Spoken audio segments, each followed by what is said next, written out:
Hello friends केमती अच्छी आशा करती समस्ते भलरे थे। प्रत्येक पिला मानकर फरमाइश तो पूरण करिया माँ मानकर प्रथम कर्तव्य कहीं से खुशी रही आम खुशी।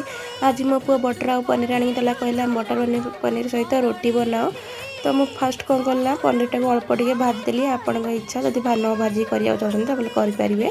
फास्ट तापर कड़ाई टे तेल देकी से पियाज टमाटो काजू डालचीनी अदा रसुण पकईकी भाजिकिना गोटे पेस्ट बनई ने पैन रे अल्प टे बटर देवे। बटर देलापर डालचीनी पियाज टिके पकई भाजीदे भाजी सारापर मसला बटाटा को देदे। मसला बटा सारापर कस्तूरी मेथी पकई कस्तूरी मेथी जमा स्किप करें से टेस्ट बढ़ाई थाए तरकारी। पेस्ट कषि सारापर से लंका गुंड गरम मसला देकी ना भल भाव में कषिदे। कषि सारापर पनीर टाक पकईदे। पकई सारापर भल भाव कषि से गरम पानी टे देवे। ढक्कन लगे ढक्कन लगे द्वारा पनीर टा बहुत ही सॉफ्ट होता है। गला बटर पनीर।